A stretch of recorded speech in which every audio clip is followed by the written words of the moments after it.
العليم من الشيطان اللعين الرجيم. بسم الله الرحمن الرحيم. الحمد لله الذي إليه مصائر الخلق وعواقب الأمر.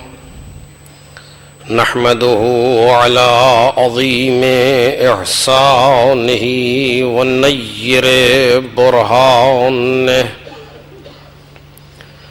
ونوام فضله وامتنانه، حمدا يكون لحقه قضاء ولشکرہ ادا، وإلى ثوابہ مقربا ولحسن مزیدہ موجبا.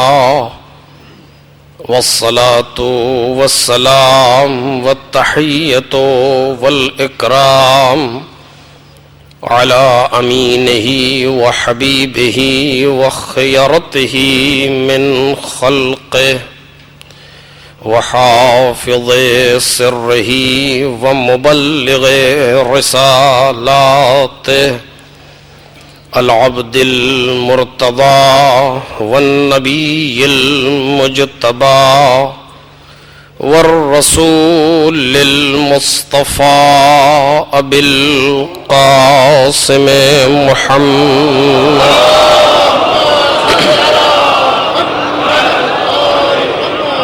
وآله الأطيبين الأطهرين الأكرمين المعصومين المظلومين، الذين أذهب الله عنهم الرجس وطهرهم تطهيرا.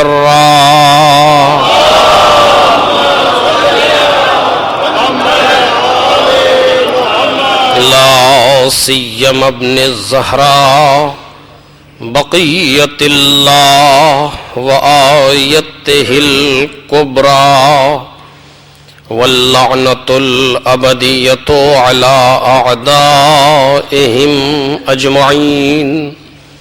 أما بعد، فقد قال الله الكريم في الذكر الحكيم: وجعلناهم أئمة يهدون بأمرنا وأوحينا إليهم فعل الخيرات وإقام الصلاة وإيتاء الزكاة وكانوا لنا عابدين.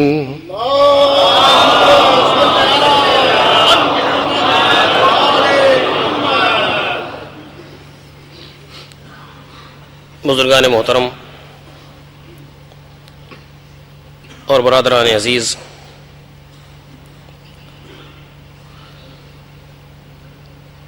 سورہ مبارکہ انبیاء کی اس آیہ کریمہ کے توسط سے گفتگو جاری ہے، جس میں جناب رب العزت کا یہ ارشاد ہے کہ ہم نے انہیں امام بنایا کہ جو ہمارے امر سے ہدایت کرتے تھے، اور ہم نے ان کی طرف کار خیر کرنے، نمازوں کو قائم کرنے اور زکوٰۃ دینے کی وحی کی. یہ سب کے سب ہماری ہی عبادت کرنے والے تھے. آیہ کریمہ کے حوالے سے جو موضوع زیر بحث ہے وہ معرفت امام ہے.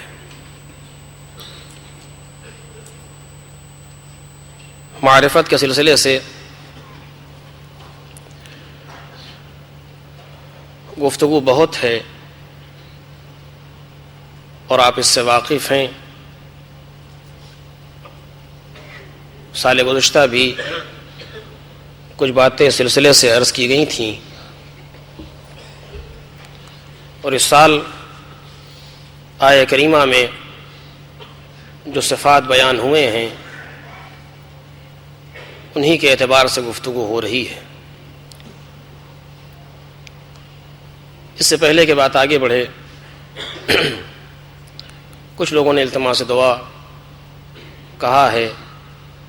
مجلس کے بعد حالت اس قابل نہیں رہ جاتی کہ مزید دعا کر سکوں. انفرادی طور سے یہ وظیفہ انجام دیتا ہوں، لہذا تمام حضرات کی حاجات کی برابری کے لیے اور وہ بندہ مومن جس کا 2 دن پہلے انتقال ہوا تھا، اس کے جنازے کے یہاں سے ہندوستان منتقل ہونے کے سلسلے میں کچھ مسائل ہیں، ان کی آسانی کے لیے آپ حضرات دعا کریں. اور ایک مرحومہ جن کے لیے کہا گیا ہے سیدہ کبریٰ بی بی، ان کے لیے اور تمام عزاداران حسین جو راہ حسین پر دنیا سے گزر گئے ہیں، ان کے لیے ایک سورہ فاتحہ ایصال فرمائیں.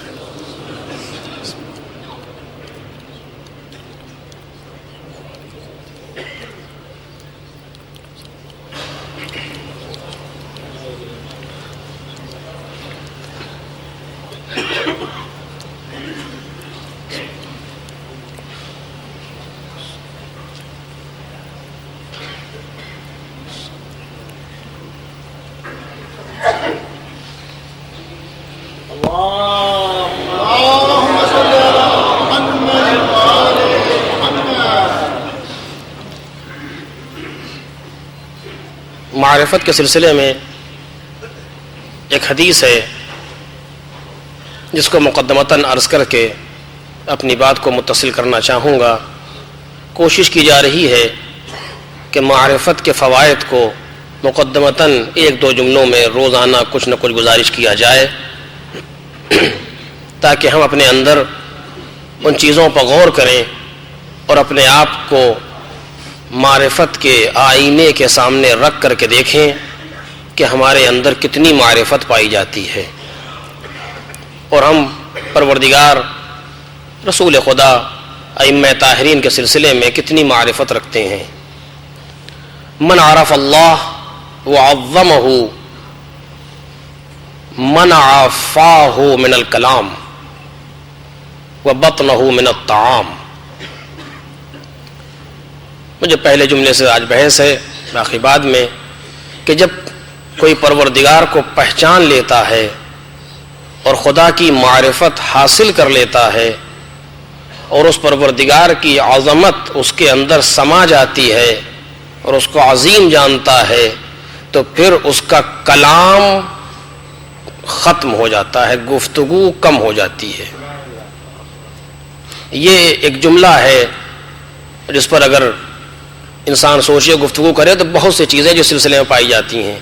میں صرف مقدمے جتنا وقت میں گنجائش ہے اتنا آپ کے سامنے عرض کروں گا کہ من عرف اللہ وعظمہ منع فاہ من الکلام. جو پروردگار عالم کو پہچان لیتا ہے اور اس کو عظیم سمجھتا ہے، وہ اپنے دہن کو گفتگو سے بند کر لیتا ہے. یعنی پھر ہر جملہ، ہر لفظ اس کی زبان پر جاری نہیں ہوتا.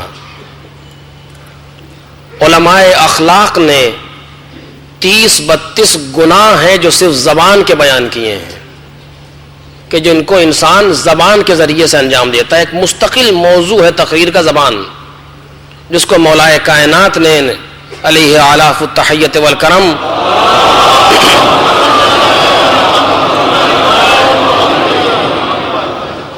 جب نہج البلاغہ میں آپ نے متقین کے صفات کو بیان کیا کہ جہاں آنے والے نے مولا کائنات سے یہ درخواست کی تھی کہ یا علی متقین کے صفات اس طریقے سے بیان کیجئے کہ جیسے ہم ان کو دیکھ رہے ہوں.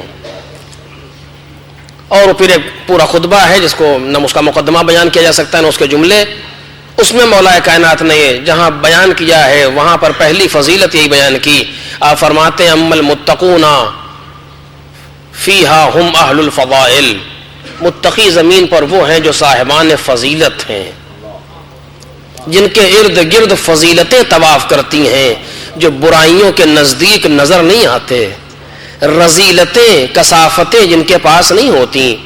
اور اس میں جب مولا نے ان فضیلتوں کی تفصیل بیان کی ہے میرے عزیزو، ہمیں اس خطبے کو پڑھنا چاہیے کبھی کبھی، خطبہ حمام یا خطبہ صفات متقین کے نام سے نہج البلاغہ میں یہ خطبہ موجود ہے۔ تو جب متقین کے فضائل مولا کائنات نے بیان کیے ہیں تو مولا نے جو پہلی فضیلت بیان کی ہے وہ یہی ہے کہ منطقہم الصواب، متقی کے صاحبان فضیلت ہے جن کی پہلی فضیلت یہ کہ جن کی گفتگو درست ہے، ثواب سے نہیں بلکہ صاد سے، کہ جس کے معنی ہے درست صحبت کرنا، درست گفتگو کرنا، ایک دم صحیح ٹو دا پوائنٹ متقی گفتگو کرتا ہے۔ ایسا نہیں ہے کہ اس کی گفتگو جو زبان پر آئے جاری ہو جائے، نہیں، یہ مولا کائنات ہے، بہت سی چیزیں یہاں پر ہیں لیکن میں اس کو عرض کرنا نہیں چاہتا۔ اسی طریقے سے اس حدیث نے کہا کہ من عرف اللہ وعظمہ من عفاہ من الکلام، کہ جو پروردگار کو کی معرفت حاصل کر لیتا ہے وہ اپنے منہ کو گفتگو سے بند کر لیتا ہے، یعنی اب سنتا زیادہ ہے بولتا کم ہے۔ کیوں؟ وجہ کیا ہے؟ میں دو جملے اس پر عرض کروں گا۔ وجہ یہ ہے کہ جب معرفت ہوگی خدا کی تو پھر پروردگار عالم نے جن چیزوں کو بیان کیا ہے اس کی بھی معرفت ہوگی۔ خدا نے بیان کیا ہے کہ ایک دن ہوگا جب تم ہمارے سامنے آ کے کھڑے ہوگے، جس کو یوم الدین کہا جاتا ہے اور ہم مالک یوم الدین ہیں۔ تم کو ہمارے سامنے آ کر کے کھڑا ہونا ہے اور اس دن ہم سب تم سے پوچھ لیں گے تم نے کیا کیا ہے۔ توجہ کیجئے گا، ہم ساری چیزوں کو تم سے معلوم کر لیں گے، حتیٰ تمہاری جلد تمہارے خلاف گواہی دے رہی ہوگی۔ قالوا لجلودہم لما شہدتم علینا، لوگ اپنی جلدوں سے کہیں گے، اپنی کھال سے کہیں گے، جی اپنی کھال سے کہیں گے کہ تم نے ہمارے خلاف گواہی کیوں دی؟ تو یہ کھال کہے گی انطقنا اللہ الذی انطق کل شیء، یہ قرآن مجید ہے کہ وہ خدا جس نے ہر چیز کو قوت گویائی عطا کی تھی اس نے ہمیں بھی قوت گویائی عطا کی ہے۔ جب اس چیز کی انسان معرفت حاصل کر لے گا تو خود بخود گفتگو کم ہو جائے گی۔ آپ دیکھیے یہ چند گرام کی جو زبان انسان کے دہن میں ہے، یہ اگر صحیح چل جائے تو منتشر قوموں کو ملا دیتی ہے، اور یہ اگر غلط چل جائے تو لوگوں کو متفرق کر دیتی ہے، یہ جنگوں پر جدال پر آمادہ کر دیتی ہے۔ یہ مختصر سی زبان کہ جو دہن کے اندر گھوم رہی ہے، کتنا کام ہے اس کا۔ آپ اس کو تاریخ کا مطالعہ کریں کہ ایک مختصر سا فیصلہ انسان نے غلط کر دیا تو کیا کچھ ہوا ہے تاریخ کے اندر، آپ مجھ سے بہتر جانتے ہیں۔ یہ کس چیز کا ہے؟ زبان کا اثر ہے۔ اور یہ یاد رکھیے گا، بس یہ آخری جملہ عرض کر رہا ہوں، یہ ہمیں یاد رکھنا چاہیے کہ آج جتنے جملے زبان سے نکل رہے ہیں وہ مثبت ہو یا منفی ہو، پازیٹیو ہو یا نیگیٹو ہو، جو بھی زبان سے جملے ادا ہو رہے ہیں، کل ہر جملے کا ہمیں خدا کے سامنے حساب دینا ہے۔ اس لیے کہ کوئی جملہ فضا میں غائب نہیں ہوتا، جو کہہ دیا گیا یہ فضا میں محفوظ ہے۔ پروردگار عالم نے اس کو محفوظ کر لیا ہے فضا کے اندر۔ کوئی جملہ کہہ کر کے انسان یہ نہیں ہو سکتا کہ غائب ہو گیا۔ اگر غائب ہو جاتا جملہ فضا سے تو پھر موبائل پر گفتگو ہو ہی نہیں سکتی تھی۔ آپ یہاں بول رہے ہیں، سننے والا ہندوستان میں، سننے والا پاکستان میں، سننے والا امریکہ، یورپ، وہاں پر گفتگو کو سن رہا ہے۔ کون سی چیز لے کر کے جا رہی ہے یہاں سے وہاں تک؟ کہ ہواؤں کے ذریعے سے، فضاؤں کے ذریعے سے۔ اگر جملے منتشر ہو جاتے فضا میں، اگر جملے بکھر جاتے فضا میں، یا فضا میں جملوں کو محفوظ رکھنے کی صلاحیت نہ ہوتی تو کبھی ہم یہ گفتگو نہیں کر سکتے تھے۔ تو جو خدا چند گھنٹوں کے لیے باقی رکھ سکتا ہے وہ ہمیشہ کے لیے فضا میں باقی رکھ سکتا ہے۔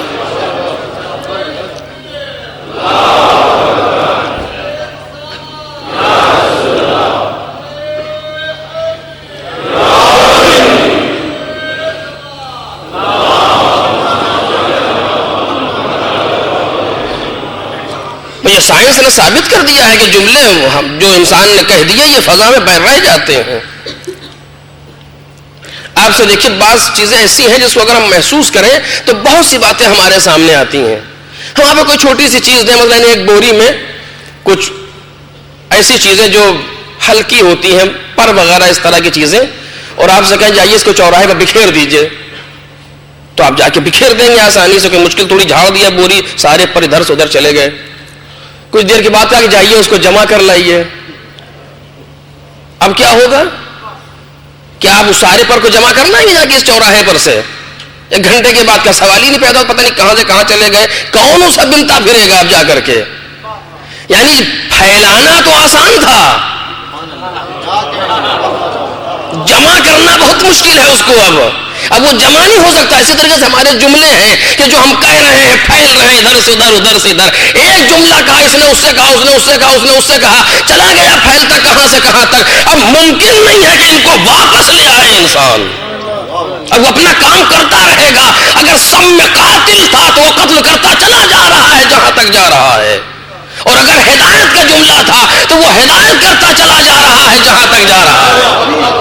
پہچان رہے ہیں آپ چیزوں کو کتنا سخت ہے. اب جو انسان اس کی معرفت رکھتا ہے وہ کیسے ادھر ادھر کی باتیں زبان پر جاری کر دے گا. کسی کی غیبت، کسی پر تہمت، کسی کے لیے کچھ، کسی کے لیے سامنے تکبر، سوال ہی نہیں پیدا ہوتا. وہ جملوں کو محفوظ رکھے گا. آج جس کو ہم پھیلا رہے ہیں کل خدا اسے سمیٹ دے گا ہمارے سامنے. سنو اپنی کہی ہوئی باتوں کو تم نے کیا کہا ہے.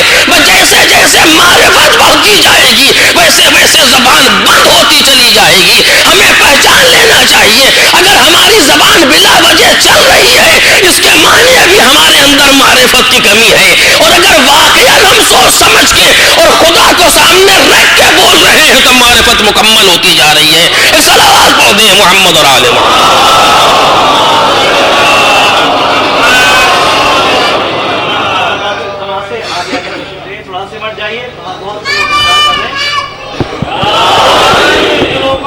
آپ جگہ دے سکتے ہیں. سارے مومنین ہیں، بہت سے مومنین، آپ جتنا سمٹ سکتے ہیں اپنے درمیان،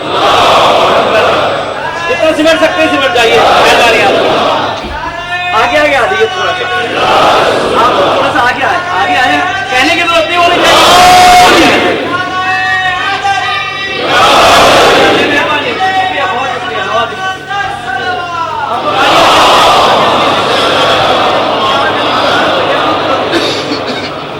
آپ لوگ بھی آئے، پیچھے والے خاص طور اٹھ کے آئے، آگے آ جائیں.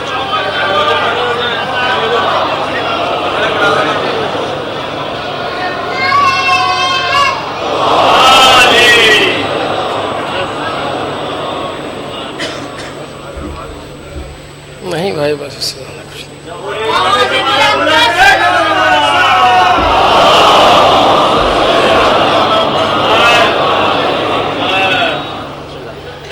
محمد علیہ محمد صلوات.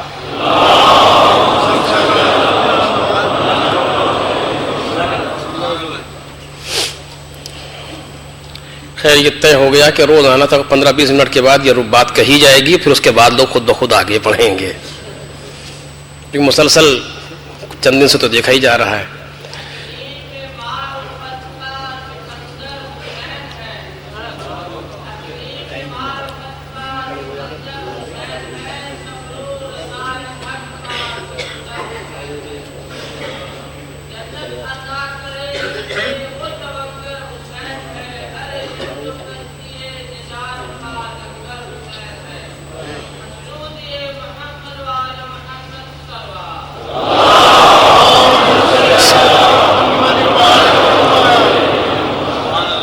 تو غرض کہ میں عرض کر رہا تھا میرے عزیزوں کہ یہ مسائل وہ ہیں کہ جہاں پر ہم کو اپنے آپ کو دیکھنا چاہیے.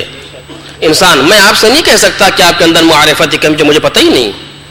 آپ مجھ سے نہیں کہہ سکتے چونکہ میں مانوں گا نہیں مثلا، لیکن میں خود تو اپنے آپ کو پہچانتا ہی ہوں. ہر انسان تو اپنے آپ کو جانتا ہے. ہر انسان کو اس کی اپنی قبر میں رکھا جائے گا، دوسرے کی نہیں. وہاں فرشتے ادھر ادھر کوئی اشتباہ کرنے والے نہیں ہیں کہ ان کا سوال ان سے پوچھ لیں، ان کا سوال ان سے پوچھ لیں. ہر انسان کو اپنا حساب خود دینا ہے. تو جب خود دینا ہے تو کبھی کبھی آئینے میں بیٹھ کے اپنے آپ کو دیکھنا چاہیے کہ کہ تم نے اپنے آپ کو آمادہ کیا ہے کہ نہیں کیا. ایک دن آئے گا جب پروردگار ایک ایک چیز کا حساب لے لے گا. ایک دن آئے گا جب مالک ایک ایک چیز کو پوچھ لے گا. اور اسی کو معرفت کہا جاتا ہے. جتنا معرفت بڑھتی چلی جاتی ہے اتنا انسان کے اندر وزن پیدا ہوتا جاتا ہے. یہ معرفت کب بڑھے گی؟ جو اپنے امام کو ہم زیادہ پہچانتے چلے جائیں. معرفت نفس ہے, اس پر انشاءاللہ کبھی گفتگو ہوگی اگر پروردگار عالم نے توفیق دی. میں سب معرفت امام پر گفتگو کرنا چاہتا ہوں. تو قرآن مجید نے جو لفظ دی ہیں معرفت امام کے سلسلے میں, پہچانے ہم امام کو کہ امام کون ہوتا ہے, امام کے اندر کتنے صفات پائے جاتے ہیں, امام کو کیسا ہونا چاہیے. مثلا صرف لفظ امام کو جان لینا ہمارے لیے کافی نہیں ہے. ایک امام کے چاہنے والے کی حیثیت سے, ایک امام کا نام لینے والے کی حیثیت سے اگر ہم سے کوئی مخالف پوچھ لے ذرا بتاؤ تمہارے امام کی صفات کیا ہیں, تم اس کے سامنے کچھ کہہ تو سکے. اچھا وہ نہ بھی پوچھے, ہماری محبت کا تقاضا یہ ہے کہ ہم پہچانے کہ امام کون ہے. توجہ کیجیے گا. اور جتنا ہم پہچانتے چلے جائیں گے امام کو اتنا زیادہ پروردگار کی معرفت خود بخود بڑھتی چلی جائے گی. کہنے کی ضرورت نہیں ہوگی کیوں بڑھتی چلی جائے گی. امام کی معرفت کا بڑھنا خدا کی معرفت کے بڑھنے کی دلیل ہے. وجہ کیا ہے؟ جب معرفت امام میں اضافہ ہوتا جائے گا, معرفت کی بات کر رہا ہوں, اپنی خواہشات نفسانی کی گفتگو نہیں کر رہا. خواہشات نفسانی جب امام کے سامنے انسان لاتا ہے تو کسی اور منزل پر لے جاتا ہے. لیکن جب معرفت کو اپنے آپ کو بڑھاتا ہے تو خود بخود یہ سوچتا ہے کہ جب یہ پیدا ہونے والے ایسے ہیں تو ان کا پیدا کرنے والا کیسا ہوگا. ایک صلوات بول دے محمد اور آل محمد.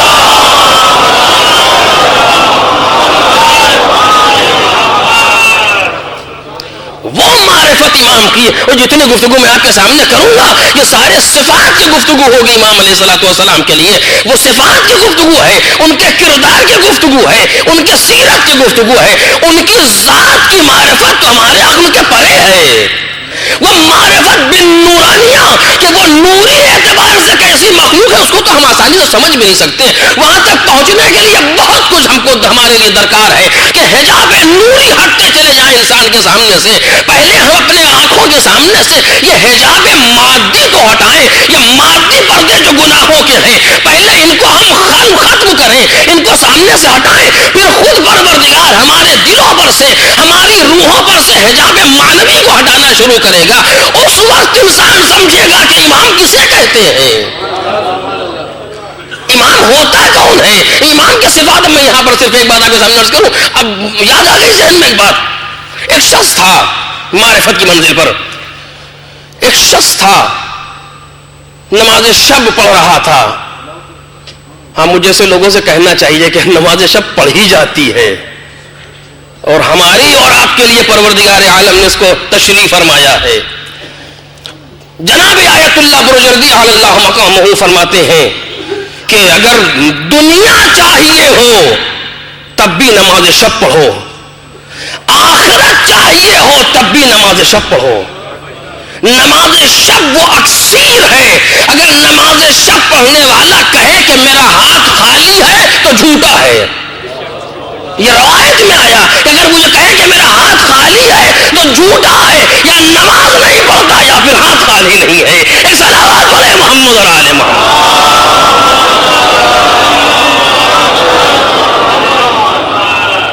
ایسی اکثیر ہے نماز شب رزق کے لیے. لیکن بہرحال وہ شخص ایک عالم دین نماز شب پڑھ رہے تھے اور اچانک نماز شب کے عالم میں کیفیت طاری ہوئی اور نماز کے بعد ہاتھوں کو بلند کیا کہ پروردگار کچھ دکھا. ماہ مبارک رمضان ہے, پروردگار کچھ دکھا, ہم بھی تو دیکھیں کائنات میں کیا ہے. دیکھ رہے ہیں معرفت کی منزلوں کو. ابھی ہم اور آپ کیا دیکھ رہے ہیں مجھے نہیں معلوم آپ کیا دیکھ رہے ہیں, لیکن ہم تو دیکھ رہے ہیں کہ یہ کچھ گھڑی لگی ہے, یہ چھت ہے, یہ اینٹیں پتھر, یہی تو نظر آ رہا, ہم کو سب کچھ نہیں دکھ رہا ہمیں. لیکن یہ کائنات واقعا کیا ہے یہ کب دکھے گا؟ جب معرفت بڑھے گی. تو جو فرمائیے جب معرفت بڑھے گی. جناب محمد مصطفیٰ صلی اللہ علیہ وآلہ وسلم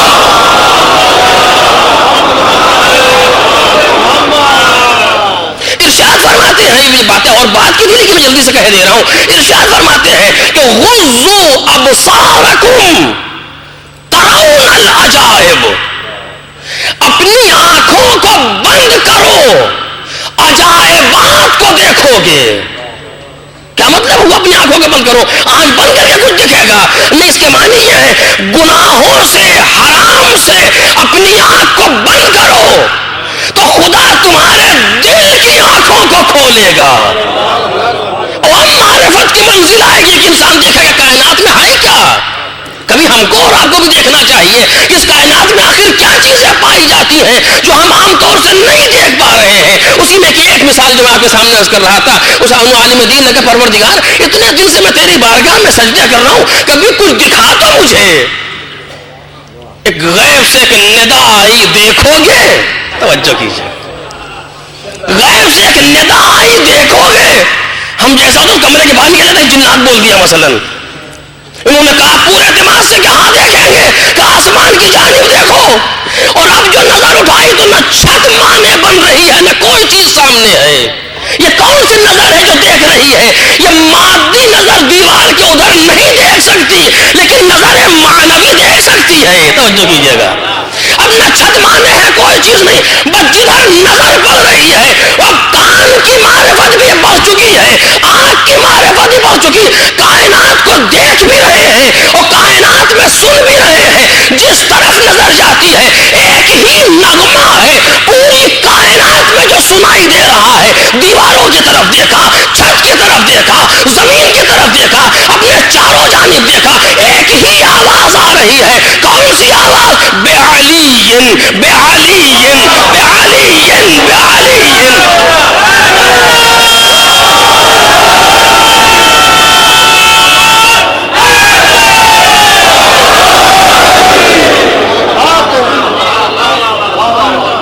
صلوات پڑھیں برباد بلند محمد اور آل محمد.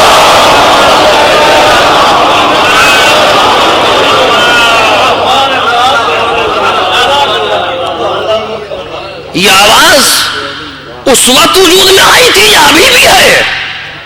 یہ آواز تو ابھی بھی پائی جا رہی ہے. سنیں گے کب؟ کا جب معرفت میں اضافہ ہو جائے. توجہ کیجیے, جب معرفت میں اضافہ ہو جائے تو کھل جائیں گے پھر وہ کان کہ جس سے انسان ان چیزوں کو سن سکتا ہے. یہ میں عالم ہاپروت میں گفتگو نہیں کر رہا, یہ اسی جگہ کے لیے گفتگو ہے جو پیغمبر نے فرمایا آنکھوں کو بند کرو تمہیں عجائبات دکھائی دیے جائیں گے. آج بھی ایسے علماء موجود ہیں جو فرشتوں کی آمد و رفت کو دیکھتے ہیں. آج بھی ایسے لوگ موجود ہیں جو ہماری حقیقی صورت کو دیکھ لیتے ہیں. وہ کون سی آنکھ دیکھتی ہے؟ وہ آنکھ دیکھتی ہے کہ جو خدا کی حرام چیزوں سے بند ہو جاتی ہے. ایک لمحے کے گفتگو کہیں سے کہیں جائے گی, لیکن جب ختم کر رہا ہوں, ایک لمحے کی نظر حرام کتنے عواقب چھوڑتی ہے ہم کو اس کا احساس بھی نہیں ہے.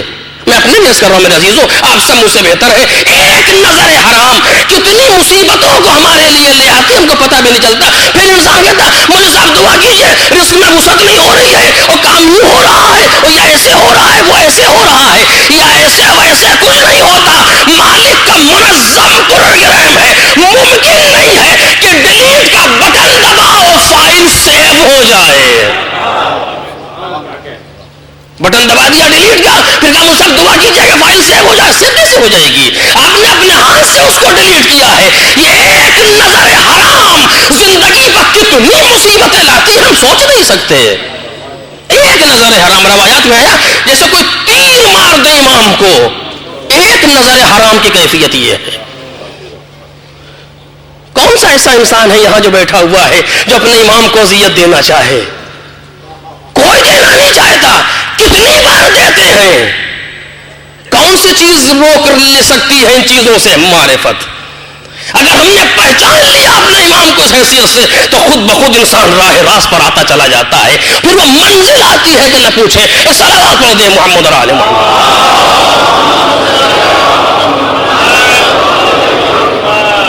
تو غرض کے میں جو کل آپ کے سامنے عرض کر رہا تھا, قرآن مجید نے کہا پہلی صفت بیان کی اس آیت کریمہ سے کہ وَجَعَلْنَاهُمْ أَئِمَّةً, ہم نے انہیں بنایا ہے.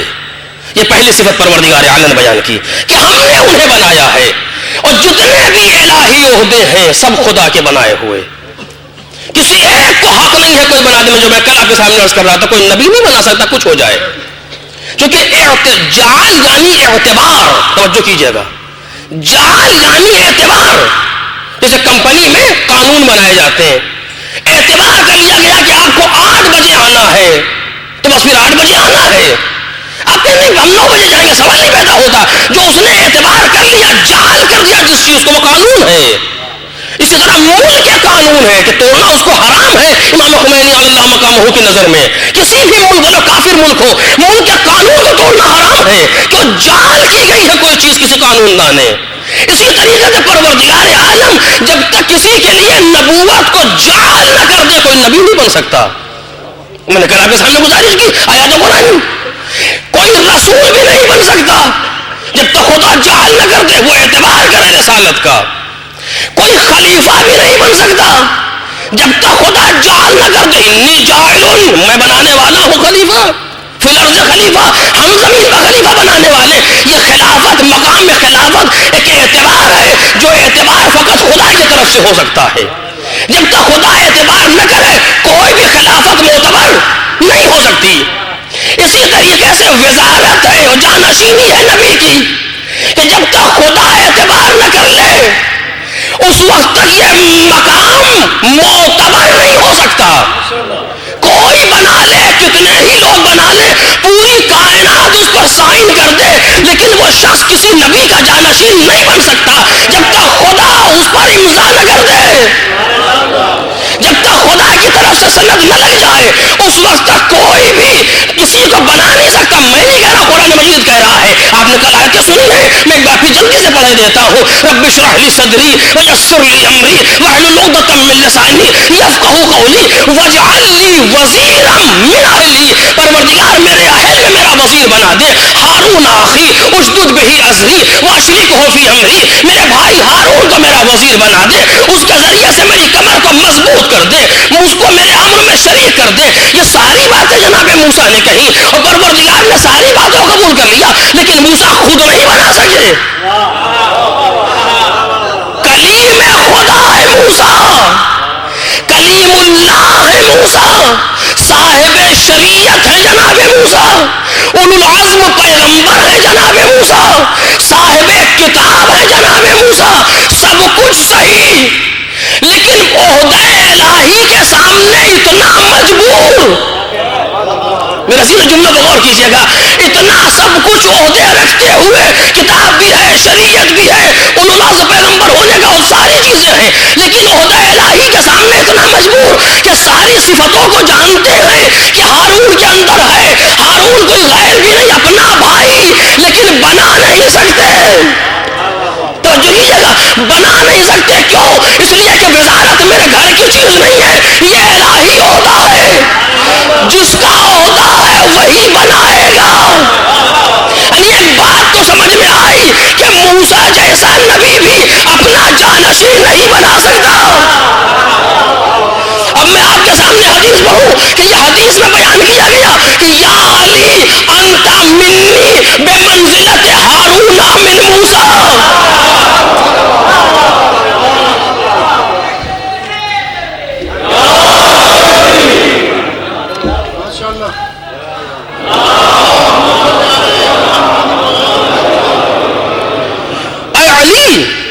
تم سے میری وہی نسبت ہے جو ہارون کی موسیٰ سے تھی. اس پر بہت سی باتیں ہیں لیکن میں حدیث میں نہیں جانا چاہتا، صرف ایک ربط پیدا کر رہا ہوں. اور جو حدیث میں آیا ہے، سیوطی اہل سنت کے مورخ در منصور میں لکھا کہ پیغمبر نے یہی دعا، جو دعا جناب ہارون کے لیے جناب موسیٰ نے کی، اسی دعا کو پیغمبر نے مولا کائنات کے لیے کیا. سیوطی نے لکھا در منصور میں کہ یہی دعا بعین ہی پیغمبر نے علی کے لیے کی.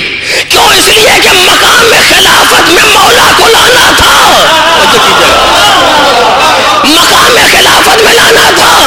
مسند احمد بن حنبل نے اس کو لکھا کہ مولا کائنات نے اپنے بیٹوں کے نام بھی موسیٰ کے بیٹوں کے نام پر رکھا.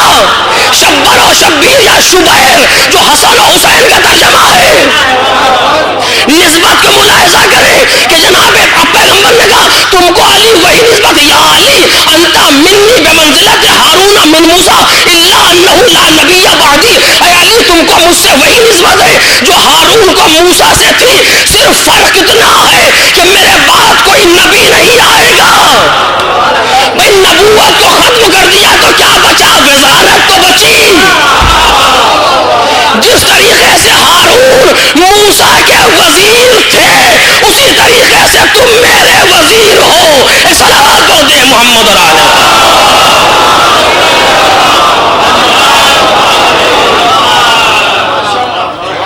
اور ایک جملہ اور اس کے مجھے سے نکل نہ جائے، جلدی سے کر رہا ہوں آپ کے سامنے۔ جناب موسیٰ سے خدا نے کہا کہ فرعون کی طرف جاؤ، وہ طاغی ہو گیا ہے۔ اذهب الى فرعون انه طغى، جاؤ فرعون کی طرف، وہ باغی و طاغی ہے۔ جناب موسیٰ بھی ٹھہرے، پروردگار میرے بھائی کو میرا وزیر بنا دے۔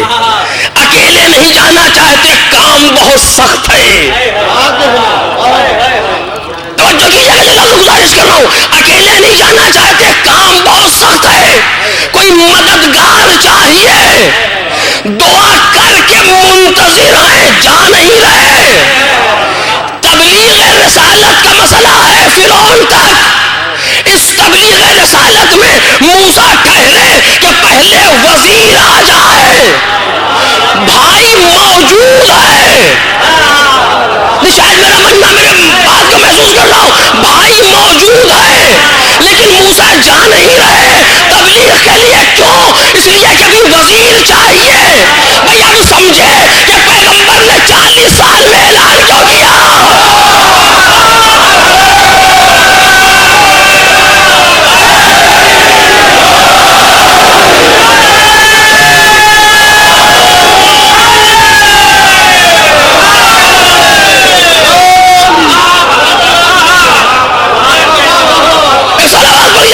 محمد اور آل محمد۔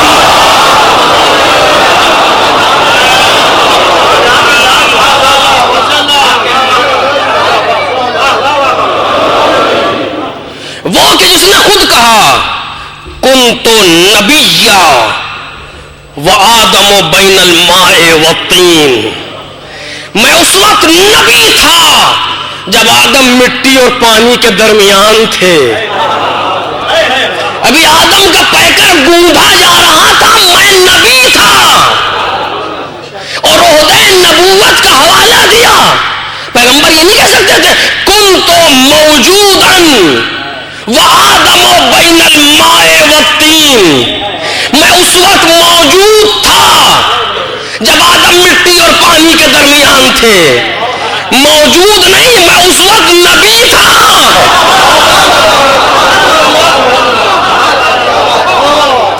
بھئی آدمیت کی ابتدا کا نام ہی تو آدم ہے۔ ہم اس کے قائل نہیں ہیں کہ انسان پہلے بندر تھا، نہیں، پہلا انسان جو کائنات میں ہے جناب آدم ہے، خود نبی ہے۔ توجہ کیجیے گا، آدمیت کی ابتدا ہوئی جناب آدم سے۔ آدمیت نہیں، ابھی جناب آدم مٹی اور پانی کے درمیان گم رہے ہیں، اور میں اس وقت نبی تھا۔ عہدے کا حوالہ دیا۔ مجھے نہیں معلوم کہ پیغمبر نے یہ لفظ کیوں کہا، پیغمبر اپنی مصلحت کو خود جانے، لیکن جو بات ظاہر سمجھ میں آتی ہے، اگر میں ایک بچہ دوسرے بچے سے بڑے ہونے کے بعد یہ کہے جب تم پیدا ہوئے تو میں تھا، اس کے معنی کیا ہے؟ اور ایک کہتا ہے کہ جب تم پیدا ہوئے تو میں اس وقت پرنسپل تھا، اس کے معنی کیا ہے؟ یعنی یہ عہدہ بیان کر کے بتانا ہے کہ لمبا گیپ ہے۔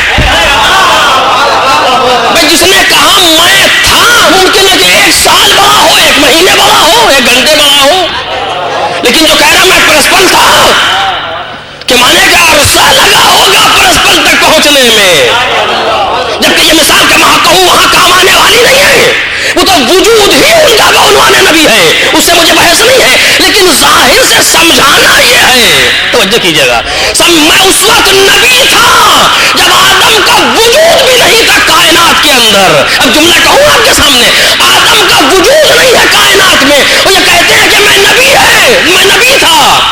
آدم تو کہہ نہیں سکتے کہ یہ ہمارے جیسے ہیں۔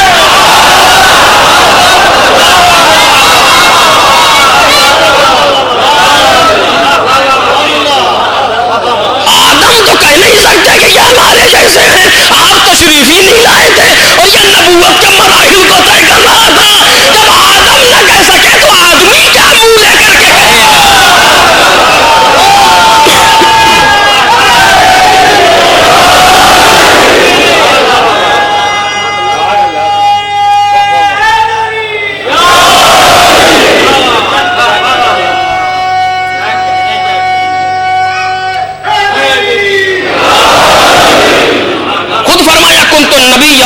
بین الماء والطین. اس وقت نبی تھے جب آدم کا وجود بھی نہیں تھا. قرآن مجید نے سند دی ما محمد الا رسول. محمد کچھ نہیں ہے سوائے رسول کے. یعنی نفی کر دی وجود کی مکمل. ما محمد کچھ نہیں ہے یہ الا رسول. جس طریقے سے لا الہ الا اللہ کوئی خدا نہیں ہے سوائے اللہ کے. ما محمد الا رسول یہ کچھ نہیں ہے سوائے رسول کی حیثیت کے. یہ نہ سمجھنا ان کی کوئی پرسنل لائف ہے جہاں ان سے صاحب ہو سکتا ہے رسالت میں نہیں ہو سکتا. ان مطالب کو آپ سے بہتر کون سمجھے گا کہ نہیں نبی سرکار کے لیے یہ ہے کہ جب یہ جو رسالت کی منزل پر جب آتے ہیں وہاں غلطی نہیں کر سکتے. ذاتی زندگی میں ذاتی ہے ہی نہیں کچھ. ما محمد الا رسول. ان کا قدم قدم رسالت, ان کا نفس نفس رسالت. یہ بولے تو رسول کی حیثیت سے, یہ خاموش ہو تو رسول کی حیثیت سے, کسی کو دیکھے تو رسول کی حیثیت سے, کسی سے منہ پھیرے تو رسول کی حیثیت سے, یہ جنگ کرے تو رسول کی حیثیت سے, یہ سن کرے تو رسول کی حیثیت سے, یہ بستر پر سوئے تو رسول کی حیثیت سے, کسی کو سلائے تو رسول کی حیثیت سے, علم دے تو رسول کی حیثیت سے, ذوالفقار دے تو رسول کی حیثیت سے, کسی کو نعت علی پڑھ کے بلائے تو رسول کی حیثیت سے, کسی کو محفل سے اٹھائے تو رسول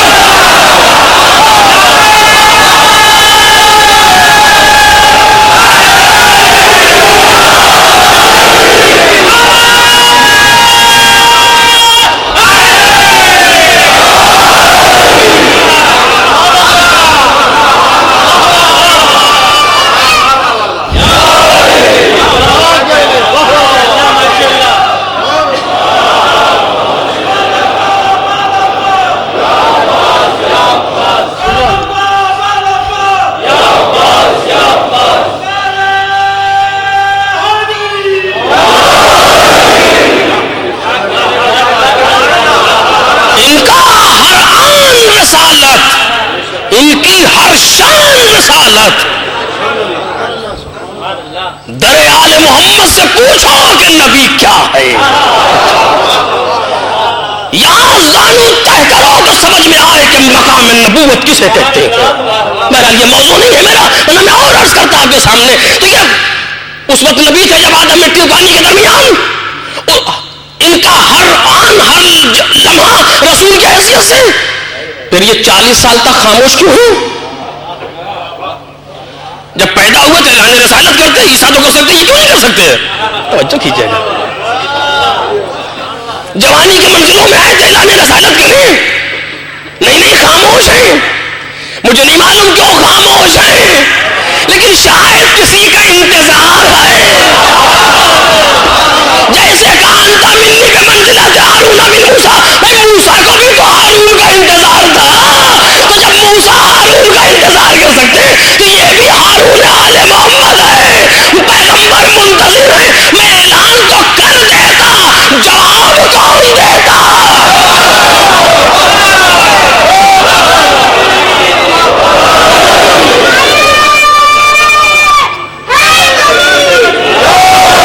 اگر تو تم نے جلدی جلدی سنے اس مقام پر, میں اعلان تو کر دیتا, لیکن جواب کون دیتا, گواہی کون دیتا میری؟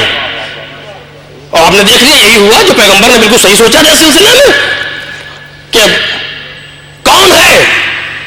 قولوا لا الہ الا اللہ تفلحوا. سارے منازل آپ کے سامنے میں سے اشارہ کر رہا ہوں. کون ہے جو میری نصرت کا وعدہ کرے؟ کوئی نہیں. ان کا سرو بطائر بیٹھے, نمک کھائے ہوئے بھی خاموش ہیں. ایک اس لفظ کو بہت موٹا موٹا لکھتے ہیں, ایک بچہ اٹھا.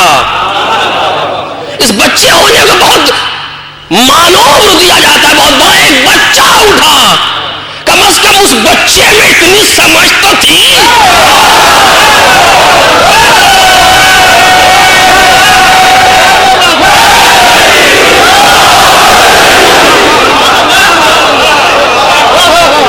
یہ بچے نے وہ بات سمجھی تو جو پیران خرفت نہ سمجھ سکے. انا یا رسول اللہ, اے اللہ کے رسول میں. کہا علی بیٹھ جاؤ. پھر پیغمبر نے کہا کون ہے؟ آج جو میری نصرت کا وعدہ کرے گا میرے بعد میرا وزیر ہے. اعلان رسالت ہو رہا ہے.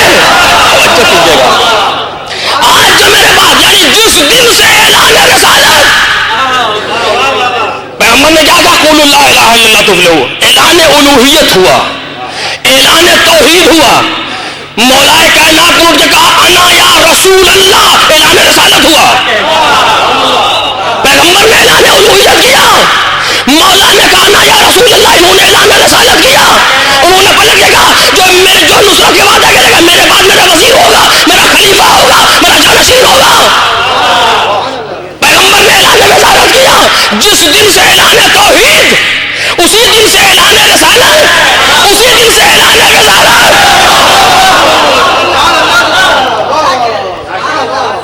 اور اب یہ بات رہ جاتی.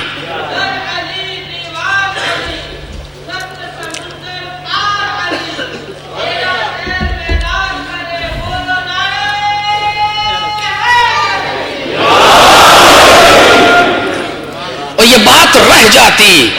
بڑا اچھا ہوا کسی نے پوچھ لیا. توجہ میرے عزیز کے ساتھ، توجہ. آپ کے ذہن مجھے نہیں معلوم پہنچے کہ نہیں پہنچے. یہ بات رہ جاتی کہ یہ اعلان انہوں نے اپنی طرف سے کیا کہ خدا کی طرف سے کیا. وہ تو چچا زاد بھائی تھے، محبت میں کہہ دیا. نہیں، قرآن نے بھی چھوڑا نہیں. قرآن جانتا ہے کہ کیسے کیسے ذہن ہے. یا ایھا الرسول بلغ ما انزل الیک من ربک. کیا لہجہ ہے، قدرت کی قسم. اے رسول پہنچا دو اس پیغام کو جو تمہارا رب کی طرف سے تم پر نازل کیا گیا. اور اب یہ کب نازل ہوا، کیسے ہوا، ایک موضوع ہے، ابھی یہاں بیان کا موقع نہیں ہے.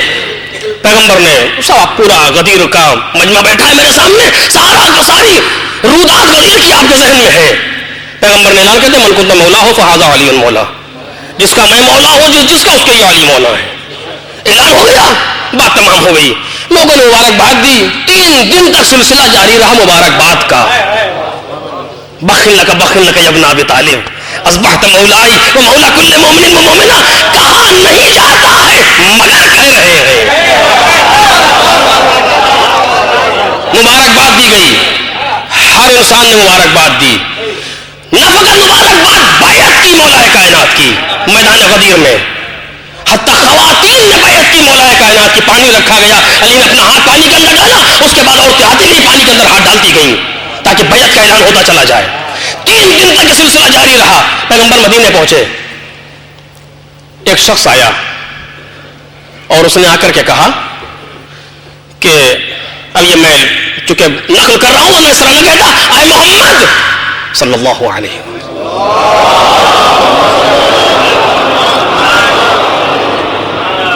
تم نے کہا کہ اللہ ایک ہے، ہم نے مان لیا. تم نے کہا کہ تم اللہ کے رسول ہو، ہم نے مان لیا. اب میں بار بار تکرار نہیں کر سکتا. آپ نے کہا کہ نماز پڑھو 5 وقت کی، ہم پڑھنے لگے. آپ نے کہا روزہ رکھو، ہم رکھنے لگے. آپ نے کہا حج و زکات اور جہاد ساری چیزیں ہم نے مان لی. اور اب یہ کون سی بات ہوئی کہ آپ نے اپنے باپ کے لیے اپنے بھائی کو ہم پر مسلط کر دیا. اور پھر خود ہی کہتا ہے کیا یہ اعلان آپ نے اپنی جانب سے کیا یا خدا کی جانب سے کیا؟ اعلان وزارت ہے، اعلان وزارت ہے. یہ اعلان آپ نے اپنی جانب سے کیا یا خدا کی جانب سے کیا؟ تو پیغمبر نے کہا قسم ہے اس ذات کی جس نے مجھے رسول بنایا، اس کے قبضہ قدرت میری جان ہے. یہ اعلان میں نے خدا کی جانب سے کیا ہے. یعنی وزیر بنانے کا حق مجھے نہیں ہے. تو جو عزیزو، وزیر بنانے کا حق مجھے نہیں ہے، میں نے خدا کی جانب سے اعلان کیا. جب انسان، تو میں نے آپ سے تقریر میں کہا تھا، جب انسان آل محمد کے بغض پر آمادہ ہوتا ہے تو عقل بھی ماری جاتی ہے. میں کہنا یہ چاہیے تھا کہ اگر یہ اعلان غلط ہو تو ان پر یا ان کے ماننے والوں پر عذاب آئے. کہتا کیا ہے، اگر یہ پروردگارہ اگر یہ اعلان تیری طرف سے ہے تو مجھ پر عذاب نازل ہو. دیکھنا، مجھ پر عذاب نازل ہو آسمان سے. ابھی اپنے شتر تک پہنچ نہ سکا تھا کہ آسمان سے ایک پتھر گرا تو اس کو ہلاک کر گیا. قرآن نے قصیدہ پڑھا، سأل سائل بعذاب واقع للکافرین لیس لہم دافع. کہ کسی سوال کرنے والے نے عذاب کا سوال کیا جو واقع ہوا کافروں کے لیے اور اس کا دفع کرنے والا کوئی نہیں.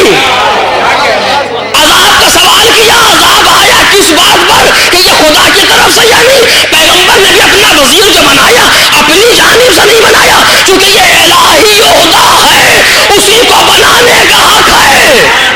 سن لیا آپ نے. لیکن ایک جملہ کہوں گا میرے عزیزوں، اس میں کیا کہا تھا کہ آپ نے کہا کہ وہ وحدہ لا شریک ہے، ہم نے مان لیا. مان لیا کے معنی کیا ہے کہ لا الہ الا اللہ کہہ دیا. آپ نے کہا کہ آپ اللہ کے رسول ہیں، ہم نے مان لیا. مان لیا کے معنی کہ محمد رسول اللہ کہتا ہوں. آپ نے کہا کہ نمازیں پڑھو، ہم پڑھتے ہیں. توجہ میرے عزیزو. آپ نے کہا روزے رکھو، ہم رکھتے ہیں. یہ اقرار کرنا ہے بس میرے سالت میں ہم روزے رکھتے ہیں. آپ نے کہا جہاد کرو، حج کرو، ہم کرتے ہیں. پروردگار یہ آنے والا مسلمان ہے. کاش میری بات واضح ہو جائے. پروردگار یہ آنے والا مسلمان ہے. یہ کیوں کہہ رہا ہے سال سائل بعذاب واقع للکافرین. یہ کافروں کے لیے عذاب کہاں، یہ تو مسلمان ہے. صلوات علی محمد اور آل محمد.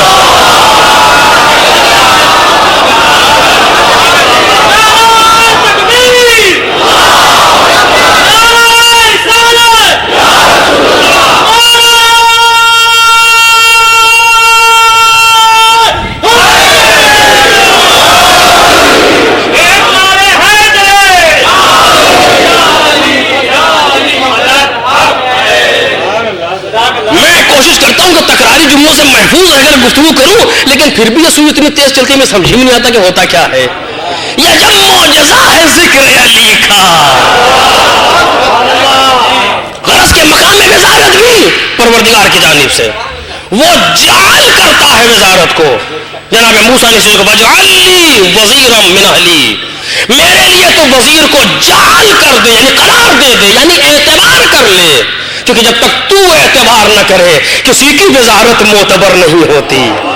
جب تک تو اعتبار نہ کرے کسی کی رسالت معتبر نہیں ہوتی. جب تک تو اعتبار نہ کرے کسی کی نبوت معتبر نہیں ہوتی. جب تک تو اعتبار نہ کرے کسی کی خلافت معتبر نہیں ہوتی. تو قرآن مجید ہے، کسی راوی کا جملہ تو نہیں ہے. اس کے بعد آخری مقام کیا ہے؟ مقام امامت. اور وہاں پر بھی یہی لفظ رکھا قرآن عالم نے. وہ کون سا لفظ ہے؟ آپ مجھ سے بہتر جانتے. بہت تمام ہو گیا، بس میں ترجمہ کر کے باقی باتیں کل کہوں گا آپ کے سامنے. وہ کون سی جگہ تھی؟ وَإِذِ ابْتَلَىٰ إِبْرَاهِيمَ رَبَّهُ بِكَلِمَاتٍ فَأَتَمَّهُنَّ قَالَ إِنِّي جَاعِلُكَ لِلنَّاسِ إِمَامًا. پروردگار عالم نے جناب ابراہیم کا امتحان لیا کچھ کلمات کے ذریعے سے، اور جب انہوں نے اس امتحان کو پورا کر دیا تو قدرت نے آواز دی کہ بے شک میں تمہیں لوگوں کے لیے امام بنانے والا ہوں. یعنی یہ عہدہ امامت بھی اس کا جاعل کون؟ خدا. اس کا معتبر کون؟ خدا. جب تک خدا اعتبار نہ کرے کسی کی امامت معتبر نہیں ہو سکتی. اور جناب ابراہیم کے لیے حدیث میں وارد ہوا ان اللہ اتخذ ابراہیم عبدا قبل ان یتخذہ خلیلا. میں اسی پر بات کو روک دوں گا، باقی کل انشاءاللہ. ان اللہ اتخذ ابراہیم عبدا قبل ان یتخذہ خلیلا. پروردگار عالم نے ابراہیم کو پہلے بندہ بنایا، اس کے پہلے کہ اپنا دوست بناتا. یعنی ایک بات سمجھ میں آئی کہ خدا کی دوستی کی بنیاد بندگی ہے. تم بندگی کرو، مقام خلت عطا ہو جائے گا. وَاتَّخَذَهُ خَلِيلًا قَبْلَ أَن يَتَّخِذَهُ نَبِيًّا. اور جناب ابراہیم کو خلیل بنایا اس کے پہلے کہ نبی بناتا. وَاتَّخَذَهُ نَبِيًّا قَبْلَ أَن يَتَّخِذَهُ رَسُولًا. اور ان کو رسول بنایا اس کے پہلے کہ ان کو نبی بنایا اس کے پہلے کہ ان کو رسول بناتا. وَاتَّخَذَهُ رَسُولًا قَبْلَ أَن يَتَّخِذَهُ إِمَامًا. اور ان کو رسول بنایا اس کے پہلے کہ امام بناتا. جب امام بنا دیا تو عہدہ الہی مکمل ہو گیا. اور یہی دلیل ہے، توجہ کیجیے گا، یہی دلیل ہے، باقی باتیں عرض کروں گا، یہی دلیل ہے کہ مقام امامت مقام نبوت سے بلند ہے. مقام امامت مقام رسالت سے بلند ہے. چونکہ جناب ابراہیم نبی بھی ہیں اور رسول بھی ہیں. ان دو عہدوں کے رکھنے کے باوجود قدرت نے ان کا امتحان لیا، اور جب امتحان میں پاس ہو گئے تو نبی بنا دی، تو امام بنا دیا۔ اگر یہ عہدہ بلند نہ ہوتا تو نبوت کے بعد امتحان کی ضرورت نہیں ہے۔ ابراہیم جیسا نہ رسول ہے، رسول کے بعد رسالت کے بعد امامت کے بنانے کے لیے امتحان کی ضرورت نہیں ہے۔ آپ دیکھ کسی عہدے پر انسان فائز ہو، کافلا انسان جو ہے اسسٹنٹ مینیجر تھے کسی بینک میں، انہوں نے انٹرویو دیا، انہیں چپراسی بنا دیا گیا۔ تو آپ اسی طرح ہنس رہے ہیں کیوں؟ کیونکہ اگر انہوں نے اسسٹنٹ مینیجر کی حیثیت سے انٹرویو دیا ہے تو انہیں جنرل مینیجر ہونا چاہیے تھا، کیونکہ انٹرویو کے بعد عہدہ بڑھتا ہے، گھٹتا نہیں ہے۔ توجہ کیجیے گا۔ اور پھر جناب ابراہیم کی دعا بھی بتا رہی ہے، نبی بنے تو خاموش ہیں، خلیل بنے تو خاموش ہے، نبی بنے تو چپ ہے، رسول بنے تو خاموش ہے۔ جیسے ہی کہا انی جاعلک للناس اماما، فوراً ہاتھ بلند ہو گئے، ومن ذریتی۔ یہ مقام معرفت جناب ابراہیم ہے کہ محسوس کر رہے تھے نبوت ایک دن رکے گی، رسالت ایک دن رکے گی، لیکن امامت تسلسل پیدا کرے گی قیامت سے۔ توجہ کیجیے گا۔ تو ایسی چیز کو کیوں مانگوں جو ٹھہر جائے، اس کو مانگوں جو جا کر کے متصل ہو جائے آخر کائنات سے۔ جب تک دنیا باقی ہے تب تک امامت باقی ہے۔ صلوات پڑھ دے محمد اور آل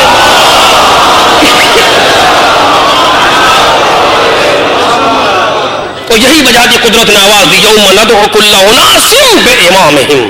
میں انشاءاللہ کل گفتگو کروں اس کے اوپر کہ اس دن ہم ہر ایک کو اس کے امام کے ساتھ بلائیں گے۔ یعنی عہدہ امامت ہے جو قیامت تک انسان کے ساتھ جا رہا ہے۔ تو جناب ابراہیم نے اس کی دعا کی اور قدرت نے جواب دیا، لا ینال عہد الظالمین۔ ابراہیم ہمارا عہدہ ظالموں تک نہیں پہنچتا۔ ظلم کسے کہتے ہیں آپ مجھ سے بہتر جانتے ہیں۔ ظلم کی تعریف ہے وضع الشیء فی غیر محلہ، عدل کی تعریف وضع الشیء علی محلہ یا فی محلہ، کسی چیز کو اس کی جگہ پر نہ رکھنا ظلم ہے، کسی چیز کو اس کے مقام پر رکھنا عدل ہے۔ امام وہ ہوتا ہے جو ہمیشہ عادل ہوتا ہے۔ ظالم امام بھی ہیں، وہ تذکرہ قرآن نے کیا، میں آپ کے سامنے نقل کروں گا، لیکن ہم جس امام کی گفتگو کر رہے ہیں وہ امام ہے جو عادل ہے۔ امام چیز کو اس کے مقام پر رکھتا ہے، کسی کو اچھا لگے یا برا لگے، کیونکہ یہ مقام میں یہ پروردگار کے دین کی منزل ہے، یہاں چیزوں کو جا بجا نہیں کیا جاتا۔ عدل کا تقاضا یہ ہے کہ شے اپنے مقام پر ہے، اور مقام پر رہنے کے معنی یہ ہے کہ جو انسان علاناً دین خدا کی مخالفت کر رہا ہو اسے تخت پر بیٹھنے کا حق حاصل نہیں ہے۔ اور اس کا اعلان کرتے ہوئے حسین ابن علی اٹھے، کیوں؟ اس لیے کہ منتخب ہیں نظر پروردگار میں، یہ عہدہ حسین ابن علی کے لیے اعتبار کیا ہے پروردگار نے۔ برسک یہاں تک اگر آپ آ گئے تو جو میں نے جملہ آپ سے کہا تھا اس کو یہاں کہنا چاہتا ہوں کہ حسین ابن علی تو معتبر ہیں خدا کی نظر میں، امام ہیں۔ میں اور بات عرض کروں گا آپ کے سامنے، لیکن ذرا سوچئے کہ وہ شخصیت جو نہ نبی ہے، نہ رسول ہے، نہ امام ہے، 14 معصومین کی فہرست میں بھی نہیں ہے۔ یعنی عصمت کبریٰ جہاں جو 14 معصومین ہیں وہاں تو 15واں پیدا ہی نہیں ہوا کائنات میں، انبیاء بھی اس مقام پر نہیں ہے، اس فہرست میں نہیں ہے، لیکن کردار اتنا معصوم ہے۔ کہا جملے پر آپ غور کر لیں، کردار اتنا معصوم ہے کہ وہ جگہ کہ جہاں مقام عصمت اور عصمتوں کی بقا کا جو میدان ہے، نہیں اگر آپ کو میری پہلی دوسری تقریر یاد ہو تو شاید اس سے استفادہ کر سکے کہ جو عصمتوں کی بقا کا میدان ہے، آدم کی عصمت اس میدان میں بچے گی آ کر کے، نوح کی زحمت یہاں بچے گی، نبوتوں کی بقا، رسالتوں کی بقا، عصمتوں کی بقا کا نام ہے کربلا، اور اس کربلا کو ضرورت ہے زینب کی۔ کون ہے جو عصمت کردار زینبی کا اندازہ لگا سکے؟ میرے عزیز و دامن وقت میں زیادہ گنجائش نہیں ہے کہ میں آپ کے سامنے عرض کروں، آپ کو پتا ہے کہ جناب زینب کی کتنی ضرورت ہے کربلا کو؟ آپ مجھ سے بہتر جانتے ہیں، میں بچوں کے لیے عرض کر رہا ہوں. اتنی ضرورت ہے کربلا کو زینب کی کہ زینب کے پیدا ہوتے ہی ذکر کربلا ہوا.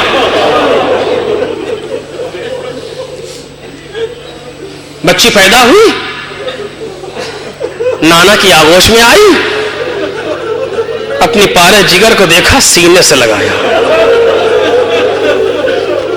اور سینے سے لگا کے رسول کے اشکہائے مبارک ریش مبارک سے ٹپکنے لگے. رسول خدا پہلی نواسی ہے، آپ کی بیٹی ہے.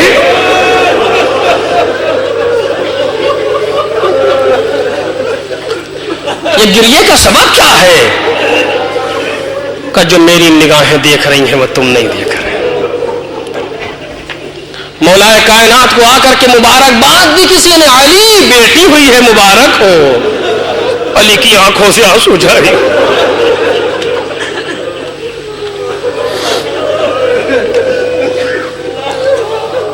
مولا ہم نے کوئی غلط جملہ تو نہیں کہہ دیا، مبارکباد دی ہے. کہ تمہیں نہیں معلوم اس بیٹی کے ساتھ کیا ہونے والا.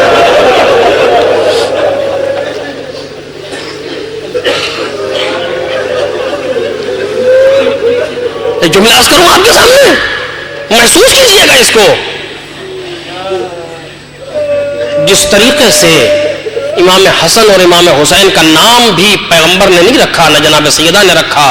بچہ پیدا ہوا، مولا کائنات گھر میں آئے، جناب سیدہ نے بچے کو باپ کی آغوش میں دیا. سیدہ تم نے کیا نام رکھا؟ کہا علی. ہم نے نام رکھنے میں آپ پر سبقت نہیں کی. احترام ایک آل محمد دیکھیں، سیدہ کچھ بھی ہو لیکن علی شوہر ہے، امام ہے. کہا ہم نے سبقت نہیں کی، آپ نام تجویز فرمائیں. کہا سیدہ جب تم نے مجھ پر سبقت نہیں کی تو میں رسول پہ سبقت کیسے کروں؟ لیے ہوئے بزم رسالت میں آئے. علی کیا نام رکھا؟ کہا رسول خدا آپ تجویز فرمائیں، میں نے آپ پر سبقت نہیں کی، آپ پر پہل نہیں کی میں نے نام رکھنے میں. کہا جب علی تم نے مجھ پر پہل نہیں کی تو میں خدا پر کیسے پہل کروں؟ جناب جبرائیل نازل ہوئے کہ اے رسول خدا، خدا بعد درود و سلام کے یہ ارشاد فرماتا ہے کہ اس بیٹے کا نام حسن رکھیں. اہتمام دیکھ رہے ہیں آپ؟ بالکل یہی انداز جناب زینب کے لیے. رسول بچی کو لیے بیٹھے ہیں، جبرائیل نازل ہوئے، رسول خدا اس بچی کا نام زینب رکھیں.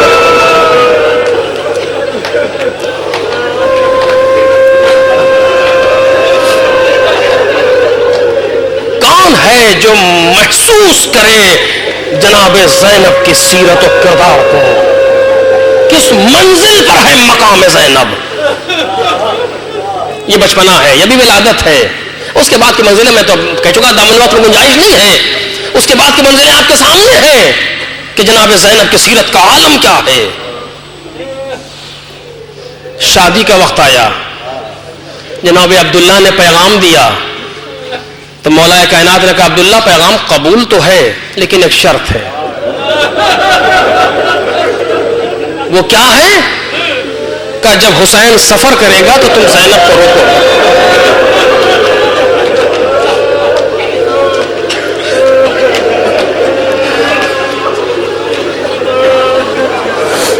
میرے عزیزوں ان جملوں کو صرف فضیلت اور محبت میں نہ دیکھیں، یہ جملے ضرورت کی عکاسی کر رہے ہیں.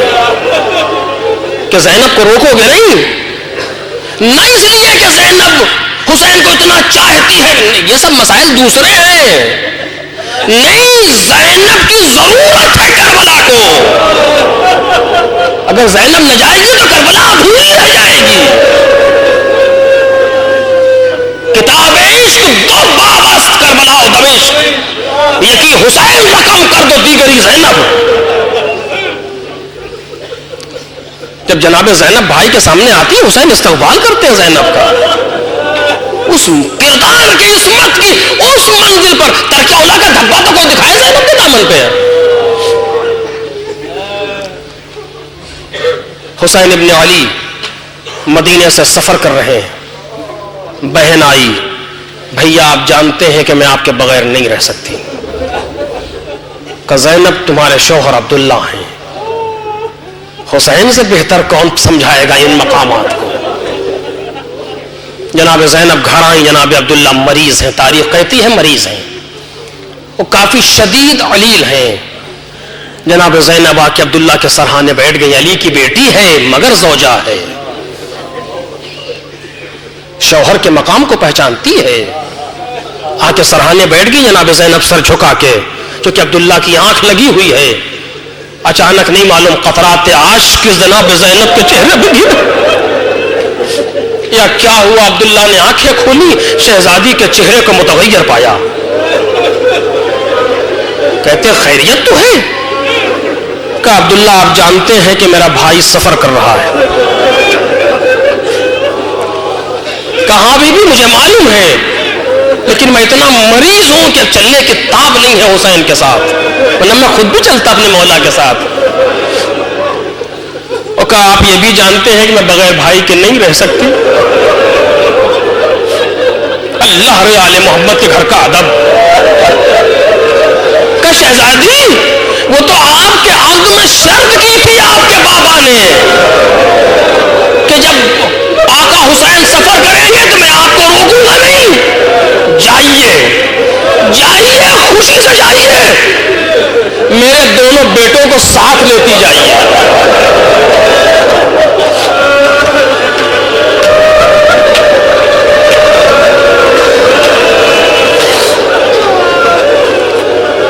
جعفر کا بیٹا ہے, عبداللہ ہے, معلوم ہے جب حسین عراق کا سفر کریں گے تو کیا ہوگا. کہ دونوں بیٹوں کو ساتھ لیتی جائیے, اگر کوئی جنگ ہو جائے تو ایک میری جان لکھ دے.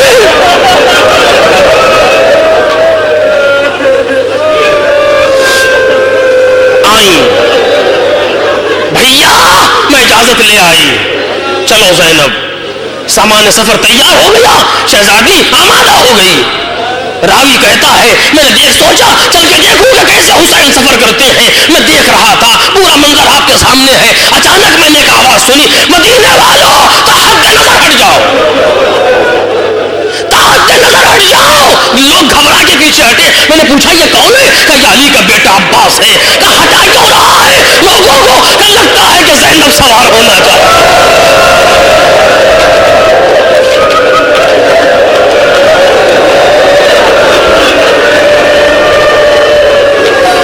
زینب گھر سے باہر آئی, سر سے پاؤں تک چادر میں ملبوس.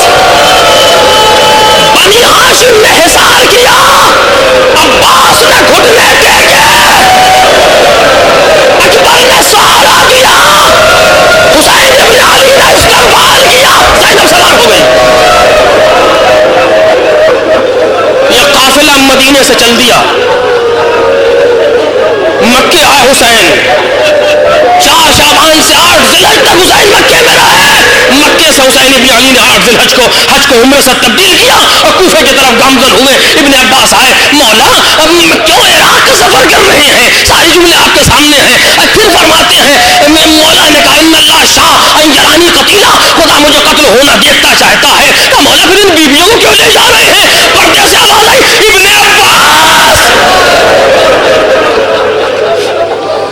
ارے کیا چاہتے ہو؟ زینب اپنے بھائی کے ساتھ کربلا آ گئی. اب تک سب دونوں کی مصیبتیں برابر ہیں. امام حسین نے ماں کا مزار چھوڑا, زینب نے چھوڑا. بابا کی لہر, ماں کی لہر سے جدا ہوئی, زینب بھی جدا ہوئی, حسین بھی جدا ہوئے. نانا کی قبر کو الوداع دونوں نے کہا, حج کو عمرے سے دونوں نے بدلا. کربلا کے میدان میں دونوں ساتھ آئے, دونوں ساتھ پیاسے ہیں. حسین ابن علی بھی پیاسے ہیں, زینب بھی پیاسی ہے. رات کی تاریکی میں جگہ جگہ بہن بھائی کے ساتھ ہے. حسین ابن علی نے جب منظر دیکھا ہے, خیمے میں جا رہے ہیں حسین ابن علی نے شب عاشور خیموں کا تلایا پھرا ہے, لیکن خیمے کا جائزہ لیتے رہے حسین. یہ خیمے میں دیکھتے دونوں بچے سامنے بیٹھے ہوئے اور ماں کہتی کل روزہ قربانی ہے, کل روزہ قربانی ہے, میرے لال خبردار دیر نہ کرنا جانے میں. حسین ابن علی کی آنکھوں سے آنسو جاری ہیں. صبح ہوئی ایک ایک جانثار جاتا رہا. جب لوگ نہ رہ گئے اولاد جعفر سامنے آئی. مامو جان آقا میدان کی اجازت. حسین ابن علی خاموش. بچے ماں سے متصل ہوئے. زینب لے کر کے بیٹوں کو حسین کی طرف آئی. مولا نے آتے ہوئے دیکھا اب حسین سے انکار نہیں ہو سکتا.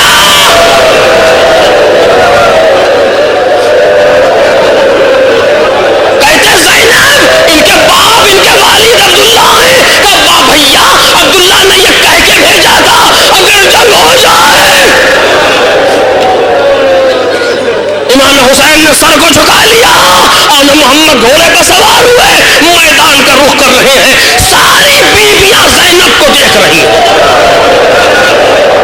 ساری بیویوں کی نظر زینب پر ہے. ارے کس طریقے سے اپنے بچوں کو مرنے کے لیے بھیج رہی ہے. دشمنوں نے اور محمد کو آتے ہوئے دیکھا. عمر سعد کہتا ہے ارے اس بہن کی محبت لاجب ہے اپنے بھائی سے. اور محمد میدان میں آئے. بیویاں زینب کے چہرے کو دیکھ رہی ہیں. اور محمد میدان گلا میں اترے. حیدر کرار کے نواسے ہیں. جعفر طیار کے پوتے ہیں. عباس کے شاگرد ہیں. ارے وہ حملہ کر رہے ہیں کہ فوجوں کی تربیت ہو رہی ہے. لیکن 3 دن کے بھوکے بھی ہیں. 3 دن کے پیاسے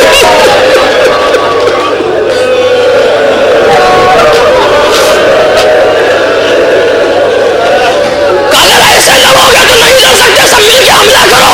پوری فوج نے مل کے حملہ کیا. علی کے 4 فوجی بادلوں میں گھر گئے. چھوٹا بھائی گھوڑے سے گرا. بڑے بھائی نے غور سے دیکھا اے بھیا ٹھہرو میں بھی آ رہا ہوں. کچھ دیر بھائی نے جنگ کی.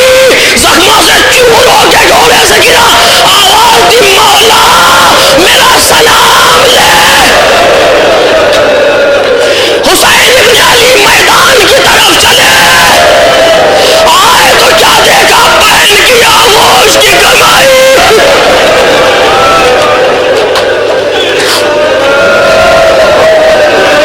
خاک و خون میں ایڑیاں رگڑ رہی ہیں. بیٹھے حسین. تاریخ کے جملے ہیں میرے عزیزوں. داہنے ہاتھ سے ان کا جنازہ, بائیں ہاتھ سے محمد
حسین یا حسین یا حسین